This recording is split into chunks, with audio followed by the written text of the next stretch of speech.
Monsieur le ministre d'État, bonsoir. Bonsoir, Monsieur Ondele. Une question d'échauffement, monsieur le ministre d'État. Où étiez-vous le 15 août 1960? Et que faisiez-vous? Ah, le 15 août 1960, on était encore des jeunes élèves. Hein. Je crois que on était en vacances. Hein. J'étais à Makwa et on était en vacances ici à Brazzaville. Ah oui, vous étiez séminariste. Ok. Donc vous avez assisté à l'événement en qualité de claqueur de main. Ici, oui.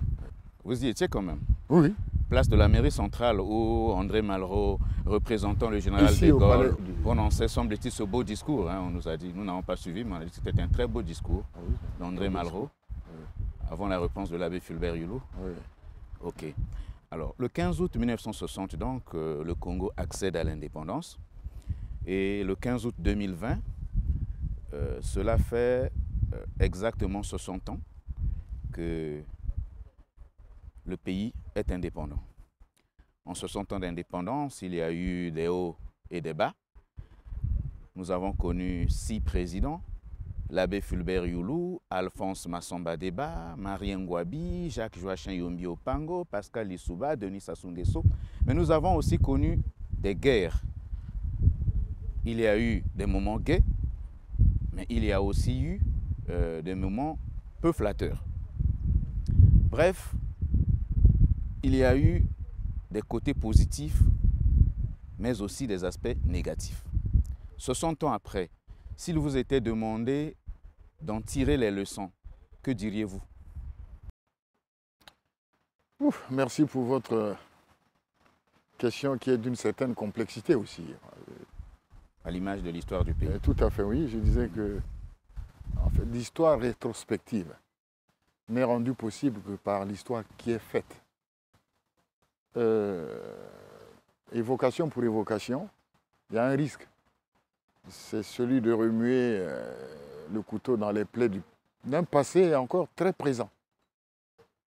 Et parce qu'il y a beaucoup d'acteurs qui sont encore vivants.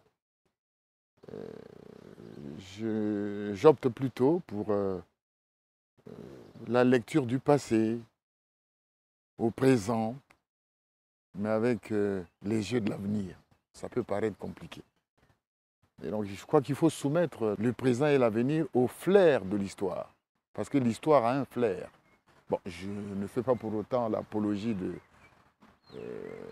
l'historisme, hein, qui consiste à tout expliquer, tout motiver, tout justifier par l'histoire. 60 ans d'indépendance, oui, mais je crois que l'indépendance, il faut la vivre comme un processus, parce que les mutations ne se sont pas faites de manière spontanée. Nous ne sommes pas dans le cas des pays qui sont passés par la guerre ou des luttes de libération. Hein, à chacun son destin. Bon, je crois qu'il faut la vivre comme un processus. Même 60 ans après, est-ce que toutes les mutations se sont déjà opérées? Je ne pense pas. Voyez-vous, pour illustrer cela, le 24 mars 1961, donc nous sommes à moins d'un an de l'indépendance, le président Fulbert Hulot prononce un discours qui est resté actuel, hein, qui le projette même au niveau de visionnaire chevronné. C'était au lancement des travaux du barrage du Kouilou, à Sounda. Et il dit de très belles choses. Hein. D'ailleurs, je vais vous en donner quelques extraits. Mais fort malheureusement, certaines incursions le mettent en apesanteur dans le contexte qui était celui de l'indépendance. Parce qu'en 61, nous sommes après l'indépendance. L'indépendance ayant eu lieu le 15 août. Pour illustrer cela, j'ai même ce discours ici. Vous voyez, il commence. Monsieur le représentant du président de la communauté. Monsieur le président de l'État du Katanga, c'était Moïse Tchombé. Hein. Monsieur le président de l'Assemblée nationale, messieurs les ministres, messieurs les parlementaires, messieurs les ambassadeurs, mesdames, messieurs. Et c'était même très lyrique pour l'époque. Nous voici rassemblés en un site unique au monde, ici à Sounda. La nature a réalisé l'un de ses plus extraordinaires exploits. Un fleuve langoureux a tranché une montagne et, ce faisant, a décuplé ses forces. D'autres ont déjà vanté la beauté sauvage de ces gorges abruptes et ardentes qui nous offrent une si étonnante perspective. Et il nous suffirait de les contempler dans l'émerveillement si nous étions venus ici pour pousser par une plus noble ambition. Alors, voilà. La puissance obtenue sera de 7, peut-être de 8 milliards de kilowattheures, c'est-à-dire plus que n'en fournit le Rhône dans les 5 grandes centrales qui s'étalent de Génissia à Montélimar, et ce qui correspond à environ au 5e de la production hydroélectrique française. Et vous? Et il poursuit.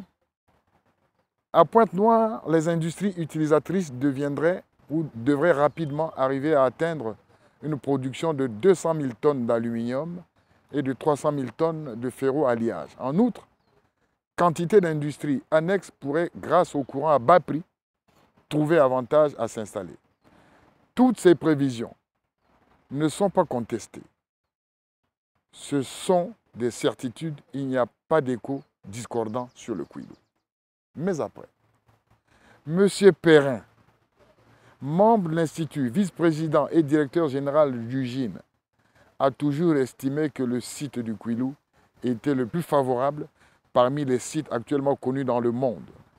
La connexion du barrage du Kouilou, du port de Pointe-Noire et de l'exploitation du manganèse de Franceville, a-t-il écrit, sera sans doute un des plus beaux complexes du monde.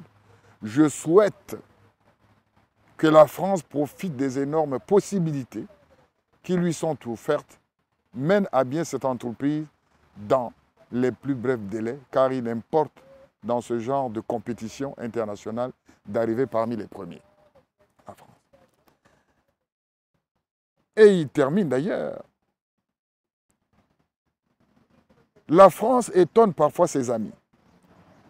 Lorsqu'elle donne, dans certains cas, l'impression de préférer engager de vastes dépenses à fonds perdus plutôt que de rechercher des participations bénéficiaires. Tout ce qui a été fait ici, jusqu'à ce jour, en recherche et travaux, a été entrepris sous une impulsion française. Mais le financement d'un ouvrage de cette importante nécessité, de tels capitaux, que tout en conservant à la France le rôle de chef de file, des participations étrangères et internationales semblent devoir intervenir. Et c'est pourquoi, messieurs les ambassadeurs, votre présence aujourd'hui parmi nous prend un sens déterminant auquel je me pliais à rendre hommage. Et puis, un proverbe dit, c'est au pied du mur que l'on voit le maçon. Nous y voici au pied du mur. Le général de Gaulle, le plus grand ami du Congo, le sait. Et il n'a pas voulu nous y laisser seuls. Son intérêt pour le barrage s'est manifesté chaque fois que nous l'avons sollicité. Il nous a toujours aidés et conseillés dans ce sens. Aujourd'hui encore, le président de Gaulle s'est fait représenter par M. Maurice Bokanowski, ministre des Postes et Télécommunications de la République française et maire d'Asnières, fils lui-même d'un célèbre ministre de la Troisième République épris d'idéal et de progrès. Votre présence, mon cher ministre, nous est d'un précieux réconfort et en vous disant toute la joie que j'ai eue de vous accueillir avec Madame Maurice Bokanowski, je sais que je puis compter sur toute notre compréhension et tout votre appui. La grande famille équatoriale que nous formons est heureuse de saluer M. Gantard, représentant de notre grand ami du président Tombalbaye. Oui, bien, l'Afrique équatoriale, 2 lignes. Alors, donc c'est pour dire que les mutations ne se sont pas faites, évidemment. C'est un contexte. Hein, comme je l'ai dit tout à l'heure, nous sommes à 1 an de l'indépendance.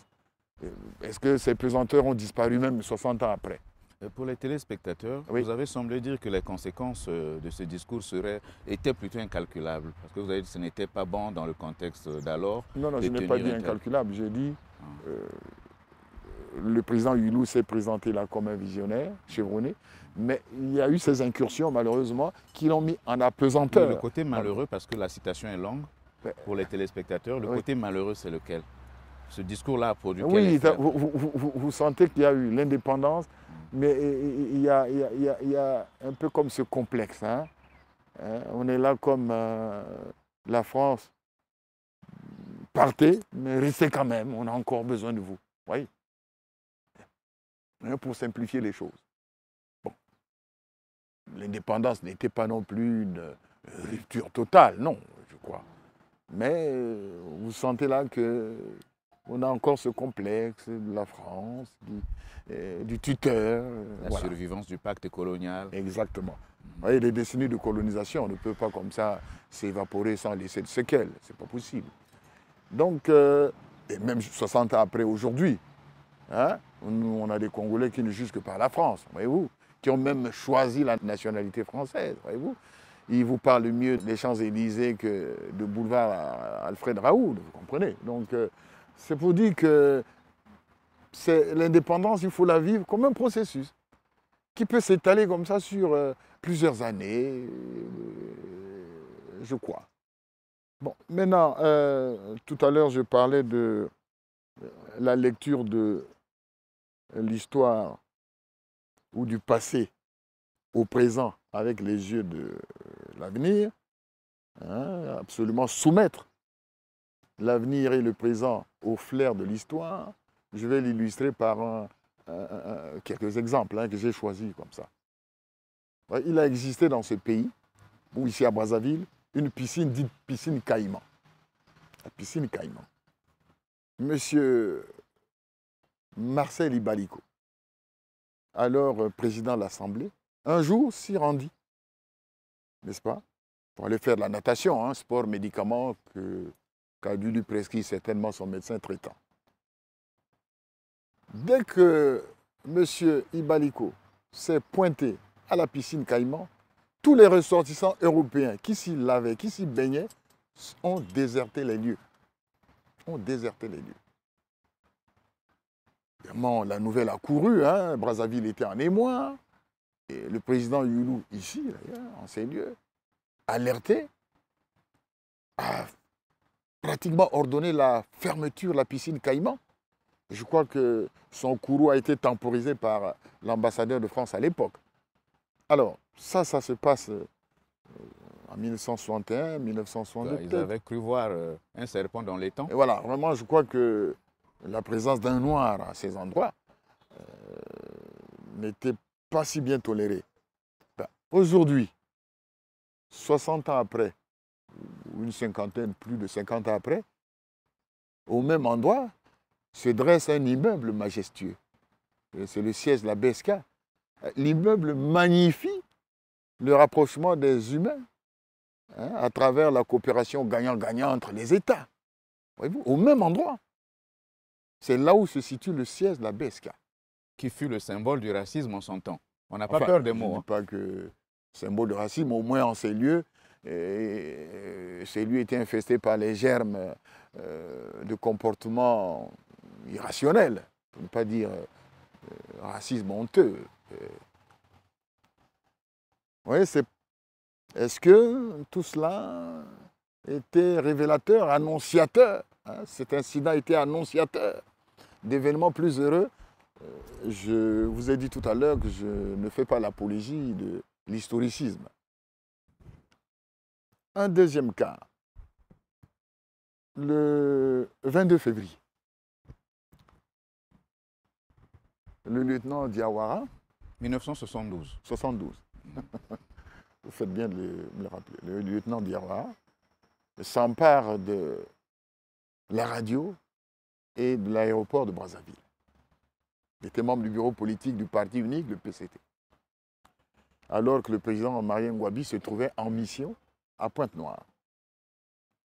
Vraiment, le président Marien Ngouabi s'organise pour rejoindre Brazzaville hein, dans un monomoteur appartenant à Aéroservice. À bord, il y avait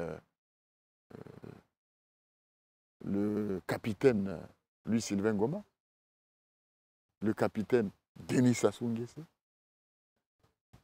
le capitaine Jean-Michel Ebaka et bien sûr le capitaine ou le capitaine Emmanuel Golondele qui était l'aide de camp du président Ngouabi.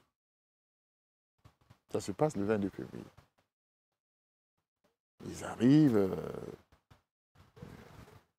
c'est une zone un peu brumeuse, hein, il y a beaucoup de brouillard. Ils font le tour d'Igné et amorcent un atterrissage périlleux à partir de Yé. Et je ferai la liaison tout à l'heure. Ils prennent la Lima à partir de Yé.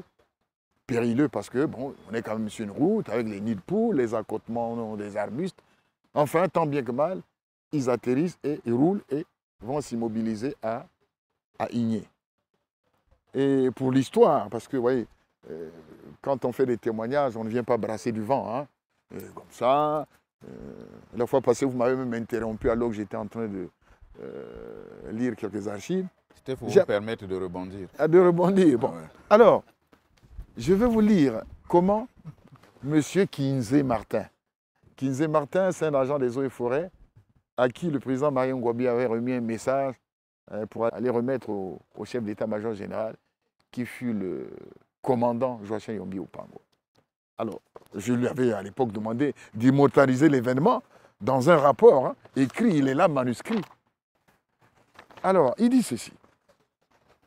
Le fil des événements du 22 février au kilomètre rouge. Ce 22 février 1972, la Voix de la Révolution avait interrompu le cours normal de ses émissions pour ne jouer que de la musique révolutionnaire. Je me suis demandé que se passe-t-il encore. Sous un temps triste, plein de brouillard, nous nous rendîmes au chantier situé à 11 km du camp. Au fil des heures, le temps s'éclaircissait et le soleil commençait à envoyer ses premiers rayons pour faire disparaître ce brouillard comme pour faciliter la vue à ceux que je pouvais appeler les aventuriers du monomoteur piloté par un expatrié blanc. Il était 13h30 environ, au moment où je me trouvais à la cuisine avec mon compagnon de table, un enseignant. Un petit avion survolait le ciel du kilomètre 45. Un tour, 2 tours, 3. Et je commençais à m'inquiéter pendant ce temps. Le monomoteur perdait l'altitude pour atterrir sur la nationale 2. Curieux, tous les habitants du secteur se sont mis le long de la route en se posant certainement la question qui était celui ou ceux-là.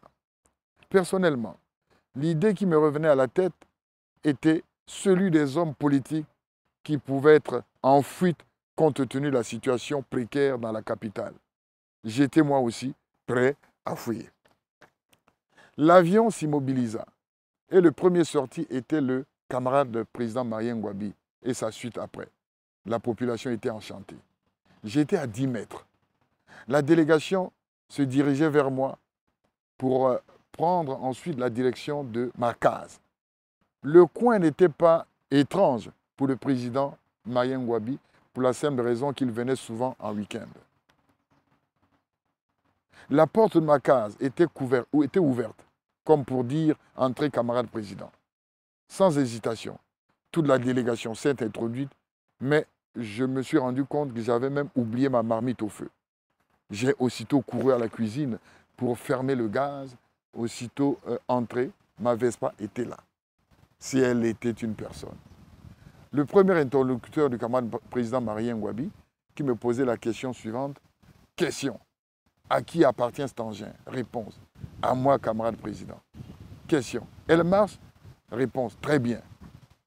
Un biquet du papier.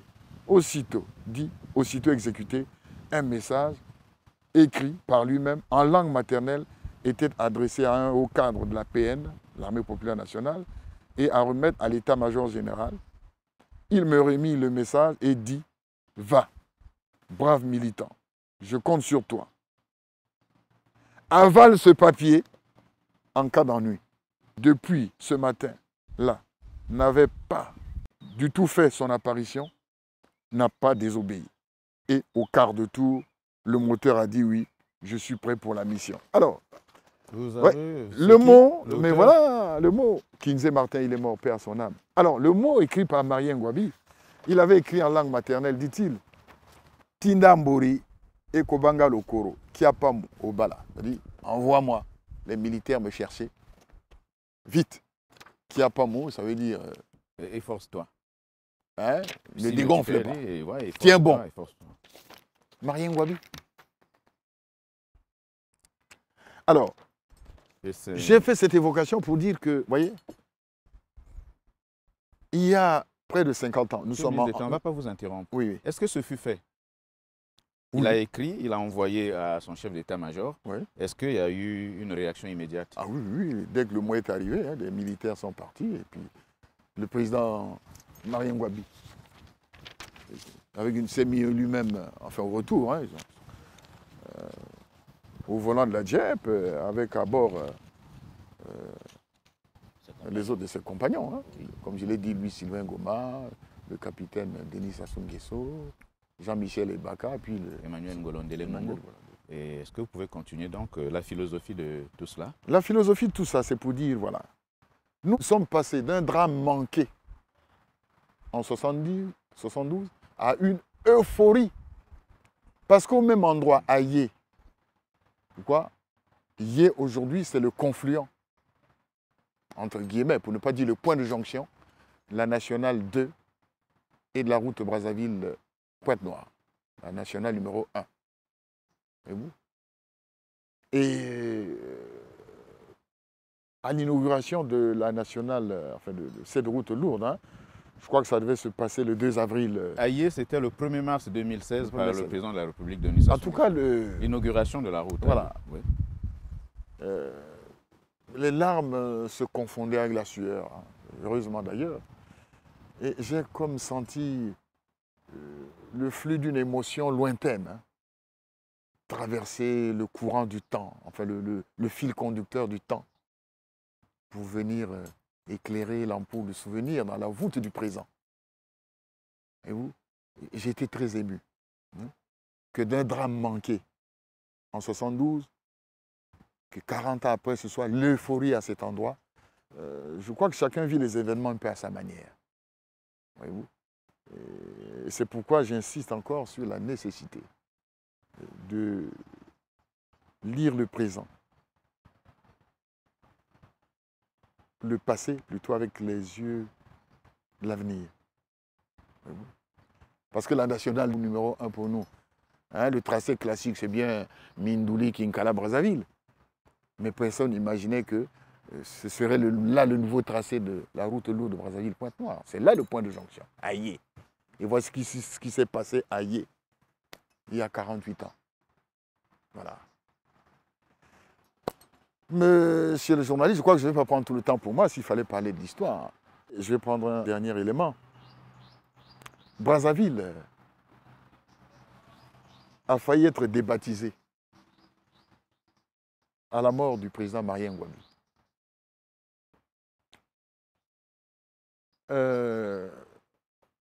Évidemment, l'émotion était telle que des suggestions fusaient de partout.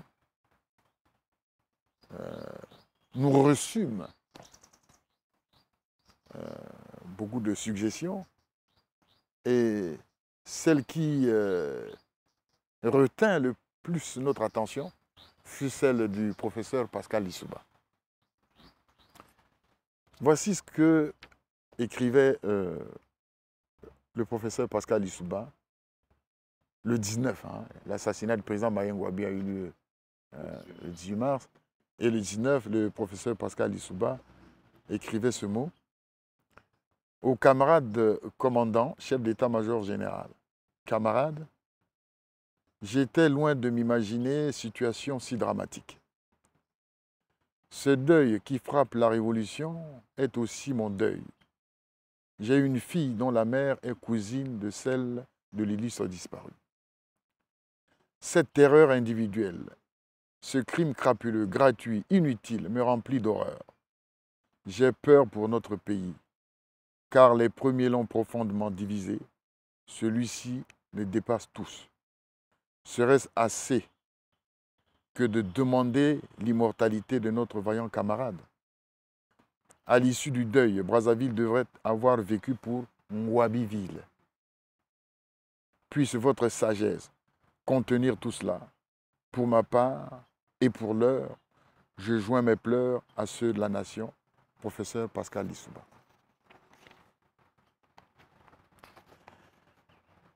Évidemment, suggestion, l'émotion étant alléchante, il y a eu... Le débat a commencé au niveau, à notre niveau, au niveau de la direction, qui fut le CMP. Et puis après, bon, un peu de calme. La priorité était plutôt les obsèques du président Marien Ngouabi et les enquêtes. Mais un peu plus tard, discutant sur l'immortalité, il fallait bien immortaliser, panthéoniser le président Marien Ngouabi, la question est revenue. Bon, Brazzaville, Ngouabiville, ce serait quand même... Bon, Brazzaville, c'est quand même toute l'histoire. C'est aussi la mort de Marien Ngouabi aussi, c'est de l'histoire. Alors, en ce moment-là, on s'est dit, bon, non, c'est bien, mais prenons plutôt l'université de Brazzaville. Parce que, à cause du lien que le président Marien Ngouabi entretenait avec l'université, vous savez qu'il faisait la recherche sur l'énergie solaire. Et on a décidé que l'université de Brazzaville porte le nom de Marien Ngouabi. C'est ainsi que l'université de Brazzaville, anciennement Centre d'enseignement supérieur de Brazzaville, est devenue l'université Marien Ngouabi. Et vous, c'est toujours important de le savoir, et surtout pour vous, les jeunes générations, il est important de le savoir. Et il n'y a pas eu que cela. Et on avait aussi retenu que 2 ouvrages puissent porter le nom de Marien Ngouabi. On l'a venu Marien Ngouabi à Talangaï. Et puis l'avenue des Popos à Mongali. Oui. Voilà. Celle qui traverse Mongali va jusqu'à la rue Mbaka. C'est ça. Bon, malheureusement, mais beaucoup de gens ne le savent pas, mais c'est aussi une avenue Marien Ngouabi. Marien Ngouabi. Mais continuez de t'appeler l'avenue des Popos. Enfin, c'est aussi une avenue de Marien Ngouabi. Donc voilà, on m'a dit que je ne suis pas le seul, nous sommes nombreux. Je ne vais pas m'accaparer tout le temps. Je disais que, vous voyez, on parle d'indépendance.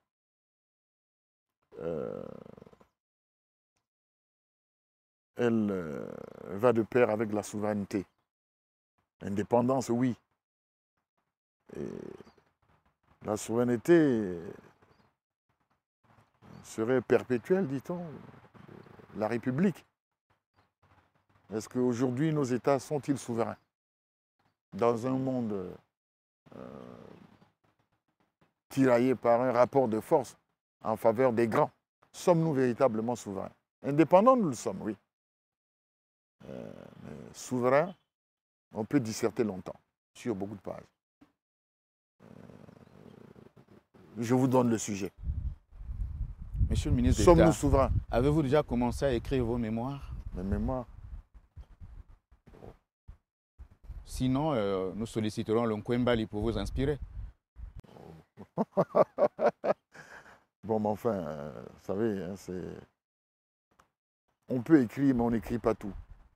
Voyez-vous, les mémoires du général de Gaulle, c'est peut-être sur 2 tomes. Oui, 2 tomes. Et pourtant, de Gaulle a beaucoup fait. Mais on ne peut pas tout écrire. Je crois que je vous demande parfois un peu de sagesse, un peu d'humilité. Approchez ceux des anciens qui savent. En dehors des écrits, vous en apprendrez beaucoup. Merci pour la promesse et pour le rappel.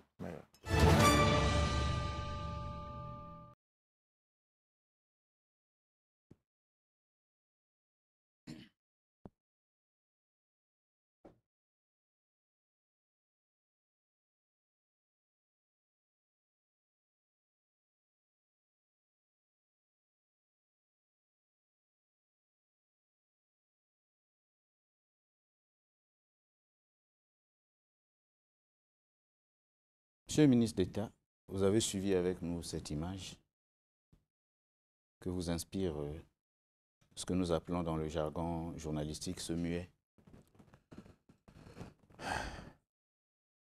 Bon, 40 ans c'est passé, c'est vite passé. Mais je crois que les 40 ans n'ont pas réussi le miracle d'éroder les émotions que nous avions ressenties à cette époque. Ouais. Michel Ngakala, le président Denis Sassou Nguesso en train de pleurer alors qu'il lisait l'oraison funèbre. Il était dans l'émotion. C'est à lui qu'on avait confié l'organisation des obsèques. Florent Tibar,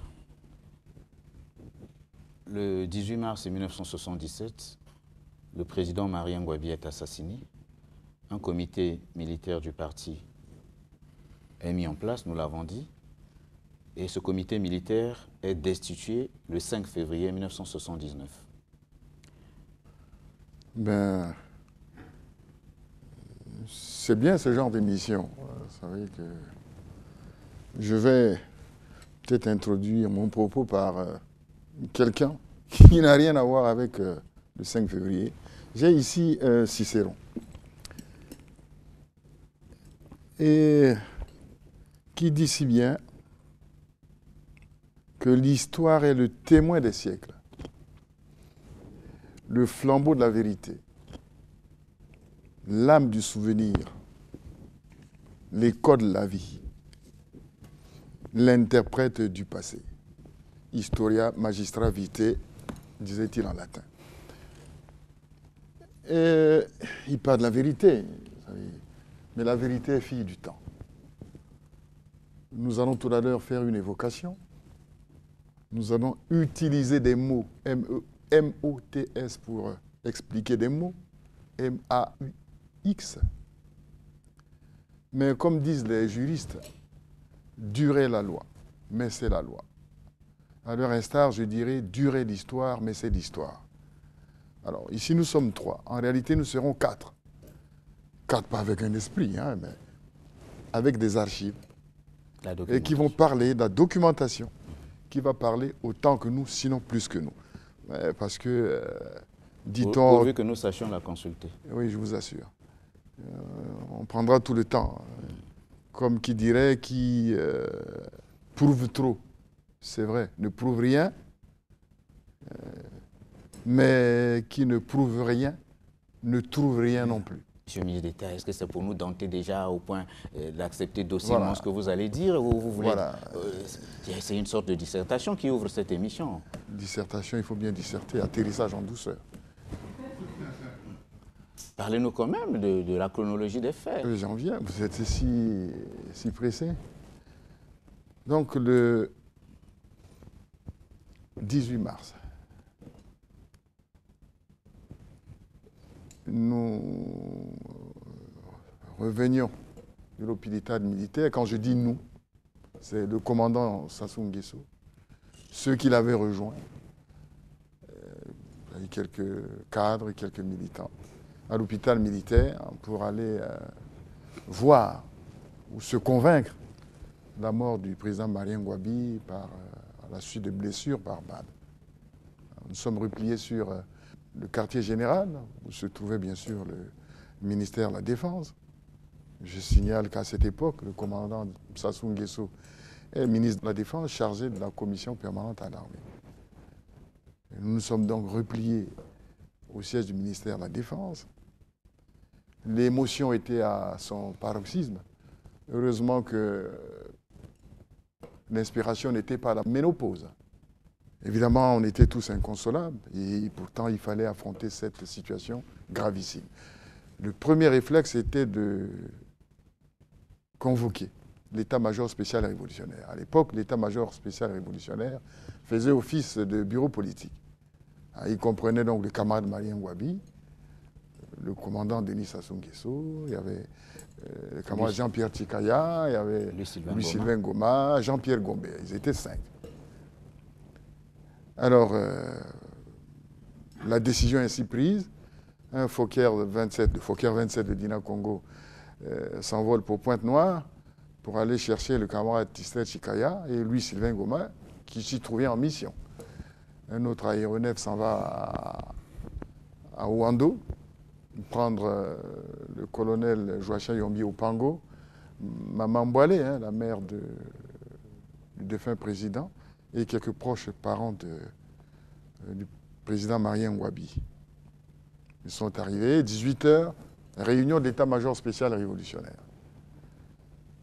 Le commandant Denis Sassou Nguesso explique la situation, donne l'information. Et l'état-major spécial révolutionnaire convoque en urgence le comité central du PCT. À l'époque, le comité central, ils étaient moins de 35. Et puis beaucoup étaient à Brazzaville. Donc on a rapidement contacté les membres du comité central présent à Brazzaville. Ils sont venus au ministère de la Défense. Le quorum était atteint. Et sans compter que d'autres aussi avaient déjà comme ça spontanément rejoint le commandant Denis Sassou Nguesso. Et donc le comité central, c'est... Une question de curiosité. Oui, ne perdez pas le curiosité. fil de votre pensée. Pourquoi c'est lui qu'on doit rejoindre? Comment? Il y a une situation Oui. de cette nature. Pourquoi? Il semble que le numéro 2 du parti, c'était Jean-Pierre Tister-Tchikaya à cette époque-là. Mais pourquoi tout le monde a-t-il fait chorus autour de Denis Sassou Nguesso? Juste pour les besoins de l'histoire. Mais écoutez, la situation est hautement sécuritaire. Oui. Le commandant Denis Sassou Nguesso était le ministre de la Défense, était chargé des questions militaires au sein du comité central, mais je crois que l'endroit le mieux placé, c'était bien celui-là. Et puis le ministère de la Défense était au quartier général. Je crois que dans un contexte aussi risqué, c'était le meilleur endroit, je crois. Okay. Mais c'est beaucoup plus parce qu'il s'agissait d'une situation sécuritaire et que le commandant Sassou Nguesso était le ministre de la Défense. Alors il y a eu une première réunion d'état-major spécial révolutionnaire, je disais, qui a convoqué le comité central. Et le comité central s'est réuni en urgence dans la salle de conférence du ministère de la Défense et a fait une déclaration que je vais vous rendre verbum verbum, c'est-à-dire mot à mot.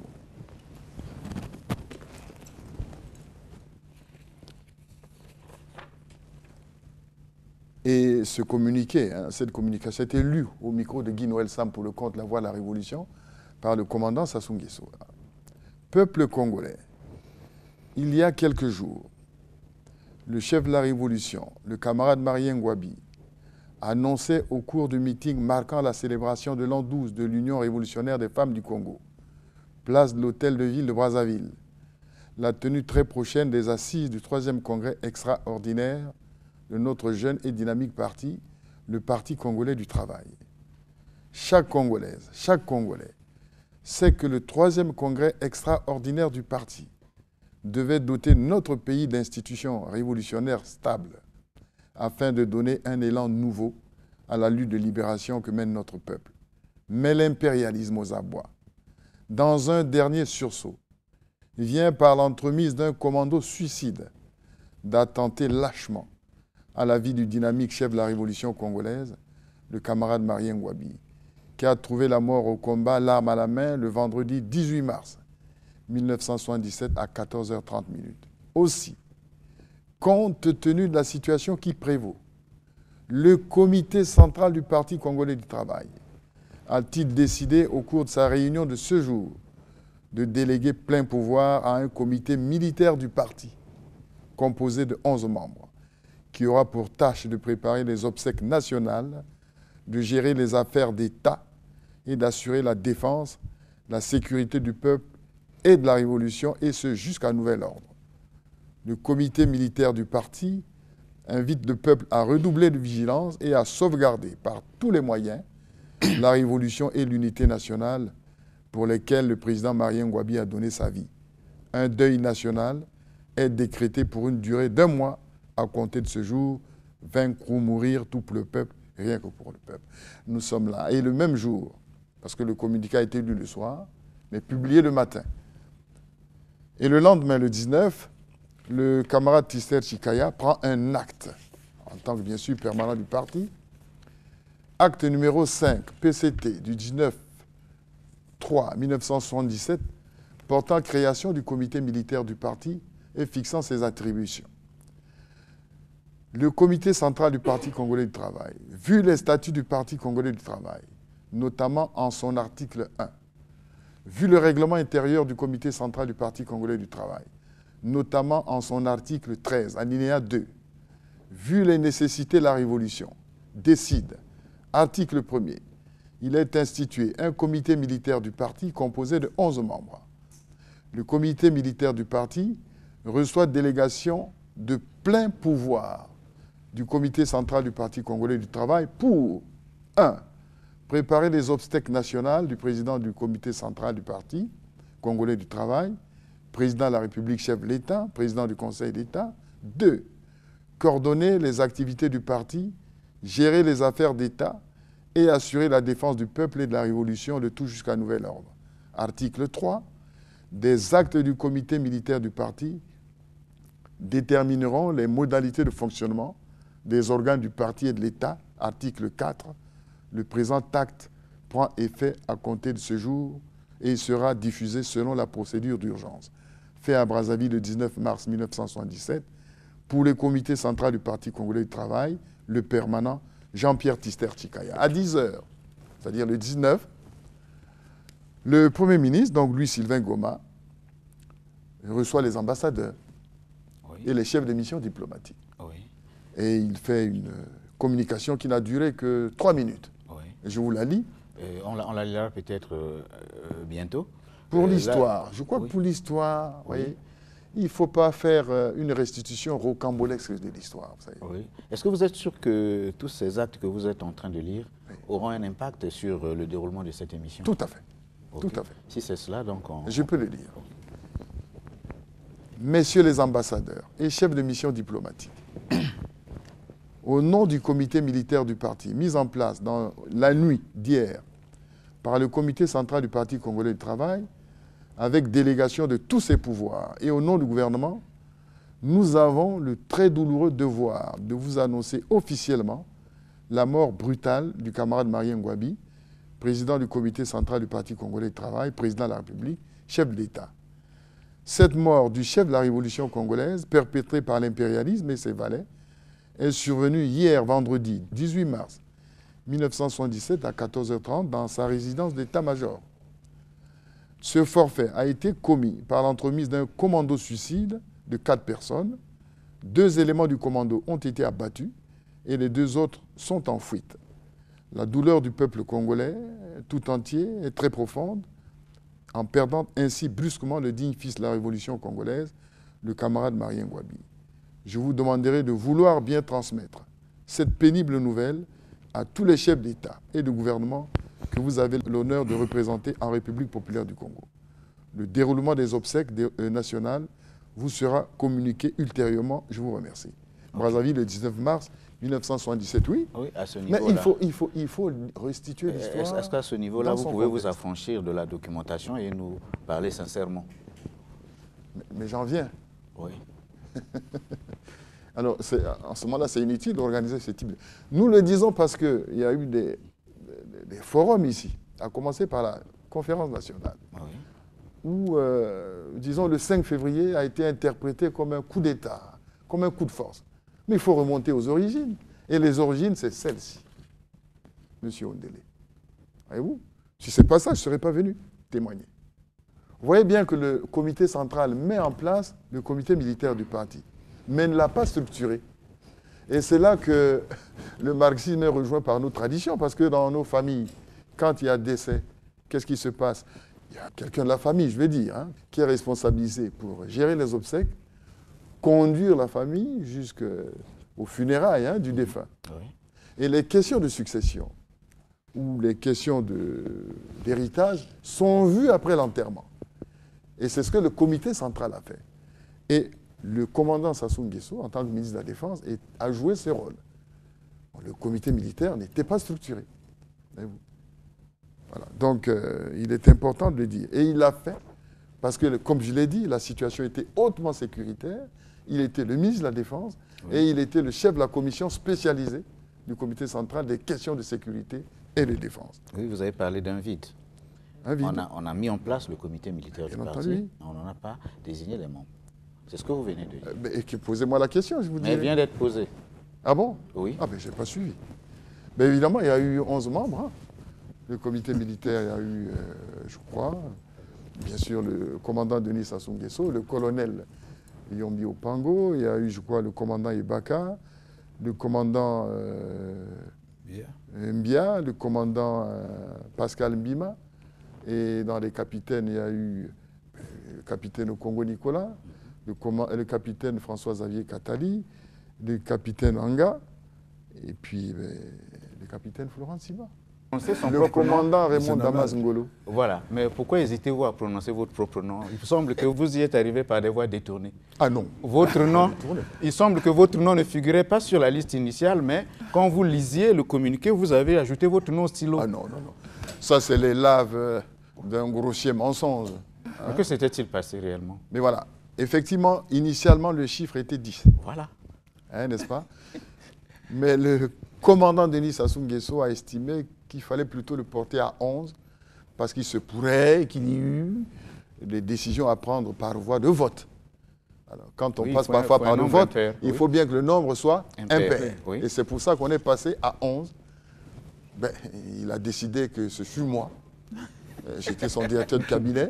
Donc je suis rentré au CMP par la volonté du commandant Denis Sassou Nguesso. C'est vous qui avez voulu qu'on évoque tous les détails de l'histoire. Mais voilà. Ne vous en offusquez pas. C'est vous qui avez voulu qu'on évoque tous les détails de l'histoire. Ah ben voilà, mais bien sûr. Voilà. D'ailleurs, est-ce que votre choix a obéi aux premiers critères qui ont commandé à la désignation des autres? Pourquoi 11? Pourquoi ceux-là? Ça ne faisait pas une sorte de copinage? Non. On a appliqué un principe dans l'armée, les plus anciens dans les grades les plus élevés. Il n'y a que moi qui n'obéissais pas à ce critère. Mais c'est les anciens, les plus anciens, et puis Anga, le camarade Anga, les plus anciens dans les grades les plus élevés. Okay. Voilà, voilà. Et puis, bon, faites de la numérologie. Maintenant, on peut en faire sans que ce ne soit pris pour l'inconséquence idéologique. 11, prenez comité militaire du parti, ça fait 22 lettres divisé par 2, ça fait bien 11. Ce n'est pas de la numérologie. À l'époque, on n'y pensait pas. En 1975, le parti commençait à avoir de sérieux problèmes à son sein.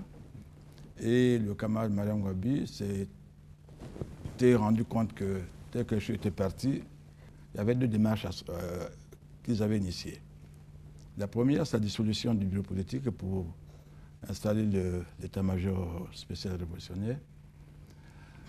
Ça a créé des problèmes au niveau du parti également, puisque les statuts sur ces différentes questions n'avaient pas assez d'éléments pour permettre au cadre du parti, notamment ceux du comité central, de l'UJC, de l'URFC, de l'UNIAC et de la CSC, parce que le grand combat de contestation avait commencé au niveau des travailleurs. Nous nous sommes retrouvés en 1976 avec la grève des travailleurs, c'était le 24 mars 1976, qui a été déclenchée par les camarades de Kambé Lombe, les condamnateurs. Ça a failli même mettre le parti en difficulté. Et c'est l'UJC qui a vu son premier secrétaire emporté par cette grève, comme le Kabando, qui avait rejoint les travailleurs avec les autres. Et après cette grève, le cas Mariam Gwabi n'avait pas un autre chemin que de faire que le parti soit relancé par deux événements. La conférence nationale du parti, qui a pris beaucoup de temps, et qui a décidé de ce que nous devions aller au 3e congrès ordinaire. Après, l'UJC était obligé de tenir une session du comité central extraordinaire, et à cette session, on était obligé d'amener Kayangombe Jean-Pierre comme premier secrétaire de l'UJC. Au niveau de l'UJC APN, les camarades se sont retrouvés pour désigner l'un des cadres qui devait à principe intégrer le secrétaire permanent. Et c'est le choix porté sur le nom de Kayangakala que je suis. Le Kayan Florent Siba qui a proposé mon nom, avec le Kawananga Jean-Pierre, Gango, Eba Sylvain, Bouti Fidèle. Donc voilà comment je me suis retrouvé le 30 mars 1976 au niveau du secrétaire permanent, chef de la protection juvénile et de la formation paramilitaire. Maintenant, chemin faisant, nous nous sommes retrouvés face à l'assassinat. Donc, on n'a pas pu tenir le congrès qui était décidé par la conférence nationale du parti. Monsieur Florent Tsiba. Monsieur Ondélé, oui, nous sommes là à une évocation très importante. L'histoire est une perspective sur l'avenir. Et l'avenir est un horizon qui doit être scruté en permanence par les jeunes. Et nous sommes là en train de leur léguer des segments de l'histoire. Et lorsqu'on le fait, on doit le faire en toute responsabilité et pas de manière folklorique. Et lorsque nous faisons référence aux documents, c'est parce que je crois que c'est Jean-Paul Sartre qui disait que l'histoire n'est que l'historien. Mais pour éviter que l'histoire ne soit l'historien, il faut plutôt faire parler les documents s'il y en a. Sinon, chacun peut décrire l'histoire à sa manière. Nous vous donnons l'occasion Alors donc, laissez-nous le temps, la possibilité de restituer l'histoire le plus objectivement possible. Nous ne sommes pas à l'oral du bac. Question-réponse, non. Donc, laissez-nous vraiment restituer les faits tels qu'ils étaient. Il ressort de votre exposé de tout à l'heure que la situation était hautement sécuritaire. À l'époque, vous utilisiez même un terme, une expression hautement militaire. C'est ça qui justifie l'utilité du comité militaire du parti, alors que le pays était régi par une constitution que vous avez abrogée au profit d'un acte fondamental. Bon, prenons par exemple l'abrogation. J'insiste sur le fait que le comité militaire est mis en place par le comité central. Il y a même un acte du camarade-tiste. Oui, c'est lu, vous l'avez lu. Voilà. Je crois que c'était beaucoup plus pour lutter contre les règlements de compte qui commençaient à se faire jour, notamment dans certains quartiers de Brazzaville. Mais est-ce que ces idéaux fondateurs ont été respectés? Mais écoutez, l'assassinat ou la disparition des chefs dans ces conditions expose les populations à des risques de confrontation interethnique. Et les exemples sont légion dans l'histoire. Je vais commencer par Jules César. Voyez-vous? Il arrive superbe avec sa toge pourprée au Capitole. Et brutalement, 20 sénateurs se ruent sur lui, le transpercent de 23 coups de poignard. Et en tombant, il reconnaît son fils adoptif. Et d'où cette célèbre expression « Tukokwe, brouté, mi-fili, vous aussi, mon fils Brutus ». Et vous saviez que Brutus était le fils adoptif. Enfin, de plus en plus, les historiens disaient que c'était son fils né de ses amours avec Servilia. Mais le soir même, Rome est rentrée dans la guerre civile. Et les Brutus, Cassius ont fui, même s'ils se sont suicidés par la suite. La Première Guerre mondiale est partie de l'assassinat de l'archiduc de Sarajevo. 28 juin 1914. Voilà, exactement. Le prince héritier François Ferdinand. Voilà, François Ferdinand, oui. Voilà, héritier de l'Empire austro-hongrois. Oui. Merci, vous avez vraiment bien étudié votre... alors, il était assassiné par un jeune nationaliste serbe de Bosnie. C'est le déclencheur de la Première Guerre mondiale. Le génocide du Rwanda a bien un lien avec la mort de Habyarimana. Alors, chez nous, Marien Ngouabi est assassiné à 14h30. À 16h, un officier de grand renom, Kim Kaya, le capitaine Kim Kaya, trouve la mort accidentellement lors de son interpellation par la force publique. On était vraiment au bord de la guerre civile. Michel, voilà. Un complément. C'était un moment où on devait créer toutes les conditions pour éviter que le pays rentre dans une guerre civile. Il y avait des signaux qui allaient dans ce sens.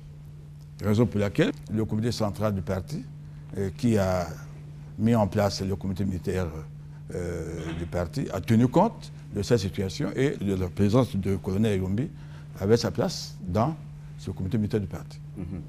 On reste avec vous. L'instance transitoire mise en place s'appelant comité militaire du parti. Comment a-t-elle fonctionné vis-à-vis du parti, je parle de cette instance-là, est-ce que cette instance-là était en harmonie avec les postulats du Parti congolais du travail? Non, les missions du comité militaire du parti venaient d'être lues par le commandant Florent Tiba, par un texte qui a été signé par le commandant Sikaya, qui était la deuxième personnalité de l'état-major spécial révolutionnaire. Donc, c'était lui, au nom du parti, qui avait la mission, au nom du comité central, de déterminer les missions du comité militaire du parti. Quand c'est défini par le comité central du parti, ça s'imposait aux camarades de membres du comité militaire du parti. Et le président Yombi était le président. Et le problème que le président Sassou avait posé, où la base du parti, que ce soit dans l'armée, à l'UJC, au niveau des travailleurs, tout le monde le voyait prendre la tête du pays après la mort de Kamara Ngouabi. Il dit non, c'est le Congrès qui doit élire le président du comité central. Il est dans la perspective du Congrès extraordinaire. Quelque chose qui ne peut pas lui permettre d'être président. Parce que c'est en dehors du parti. La mort de Kamara Ngouabi n'était pas un congrès. Vous avez vu comment il a le réseau funèbre, dans quel état. Et sur ces questions, tout le monde lui a donné raison par la suite. C'est maintenant au parti de voir comment aller au congrès. Comment agir en direction de l'UJC, de l'UFC, de la CSC et du parti, et dans l'armée et dans la vie civile. C'était la question qui s'était posée. Et lui, il avait raison de ce point de vue. Il ne pouvait pas, à ce moment-là, trahir la mémoire de Kamara Ngouabi après la décision qui a été prise par la conférence nationale du parti pour préparer le 3e congrès extraordinaire. Florent Tiba. Oui, il y a une sous-question, hein, c'est le fonctionnement interne du CMP. Bon, disons que, s'agissant du CMP, pour parler un peu comme en biologie, l'ADN du CMP portait déjà sur lui le gène du mouvement du 5 février. Oui. Notamment lorsqu'on parle de jusqu'à nouvel ordre. Jusqu'à nouvel ordre, c'est une échéance clairement obscure. Voyez-vous? Jusqu'à nouvel ordre, chacun l'a interprété à sa manière. Donc du coup, il y en a qui se sont mis dans la logique du temporairement provisoire ou provisoirement temporaire, et d'autres dans la logique du temporaire ou temporairement temporaire. Au moins, alors en ce moment-là, il s'est cristallisé deux lignes diamétralement opposées, et progressivement, le CMP s'est enfoncé dans une espèce de concordance discordante. Voyez-vous? Et jusqu'au moment où, bon, ben, évidemment, les choses sont venues au grand jour, hein, le 5 février. Donc c'était une harmonie de façade. Vous avez quelques occurrences pour légitimer votre propos. Vous parlez d'une concordance discordante. Oui. Est-ce qu'on peut rendre le langage moins sibyllin pour les téléspectateurs? Nous avons été formatés comme ça. Le CMP qui a été mis en place s'est retrouvé un peu en difficulté pour savoir jusqu'où il devait aller et jusqu'où sa mission devait prendre fin. Et à partir de ce moment-là, le combat a commencé au niveau du CMP. Tout le combat pour préparer le 5 février devait d'abord partir du CMP. Donc toutes les grandes questions qui devaient déterminer l'orientation à donner au parti, comment aller au 3e congrès extraordinaire, ça devait être décidé par le CMP, par les 11 membres du CMP. Ils étaient 11. Lesquels étaient pour le congrès ordinaire, c'était à l'issue du message à la nation du président Yombi Opango, c'est le 31 décembre 1978, et lequel était pour le congrès extraordinaire, il est mieux placé pour en parler.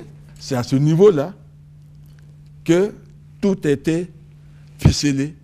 Et c'est eux qui constituaient comme la stratégie en amont et en aval. C'est l'ensemble des forces qui n'attendaient que l'orientation qui pourrait découler des conclusions du CMP selon les tendances. Monsieur Ondele, vous êtes contre les archives, mais je ferai référence aux archives. Vous voyez, le 5 février aurait pu intervenir plus tôt. Ouais.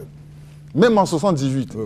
J'ai ici le procès verbal de la séance de critique et d'autocritique tenue le mardi 22 février 1978. j'étais porte-parole, c'est vrai, mais j'étais en même temps secrétaire des séances. Et je prenais le soin de faire valider les procès-verbaux par, oui, je signe ici, et lui est approuvé par le président de la séance, Yombi Opango. Et donc, c'est pour vous parler de l'authenticité. Je prends des extraits, ne vous impatientez pas. Nous sommes en 78, parce que vous m'avez demandé d'illustrer. Quelques autres occurrences. Voilà. La séance est introduite par le président du comité militaire en ces termes. Nous venons de finir avec le procès. Nous allons devoir amorcer une deuxième phase qui demande que chacun de nous s'engage réellement. Nous devons tirer toutes les leçons de notre expérience passée. Nous sommes ici membres du Parti congolais du travail, avant tout. Il est important que le monolithisme soit quelque chose de réel. La manière d'une direction qui se veut unie, c'est à chaque fois de voir les camarades lorsqu'il y a des incompréhensions. L'on ne peut continuer à se suspecter tout le temps. Quand dans la rue, on fait état de déchirement au sein du CMP, du comité militaire du parti, c'est peut-être parce que notre propre comportement n'est pas conforme à ce que nous prônons. Alors, écoutez la réplique du colonel Denis Sassou Nguesso. Je vais d'abord m'excuser d'avance, parce que je vais parler de moi et que je vais utiliser le langage direct, ce qui correspond à ma manière de ne jamais tricher. J'ai déjà fait partie d'une direction politique. Si les éléments qui composent la direction ne se sentent pas unis par un même idéal, une même volonté de vaincre et de mourir, où donc se situe la nécessité de son existence? Avant la mise en place du comité militaire du parti, le camarade président et moi, nous avions discuté des conditions dans lesquelles nous devions travailler et collaborer. Ma carte de membre du parti ne porte pas le numéro 6 pour rien. On ne peut pas faire la révolution tout en oubliant l'histoire. Personne n'a peur du Congrès. On peut aujourd'hui dire que notre mandat est terminé et nous convoquons le comité central. Il n'y a que les gens qui n'ont jamais été déchus de leurs fonctions qui peuvent en avoir peur. J'ai été membre du bureau politique, j'en suis parti sans jamais avoir eu à revendiquer quoi que ce soit. Le Congrès peut même se tenir dès demain matin. Ça se passe le mardi 22 février 1978. Où est bien que nous sommes. Voilà déjà l'état d'esprit qui régnait au sein du comité militaire du parti. Vous voyez que le président Sassou est resté constant. Il est resté constant. Depuis son refus d'exercer les fonctions de magistrat suprême à la structuration du CMP, vous voyez qu'il est resté constant. Ce n'était pas important de savoir. Il n'y a pas que vos deux témoignages. Ah ben, nous nous sommes entretenus avec ceux qui, à l'époque, vécurent aussi ces événements.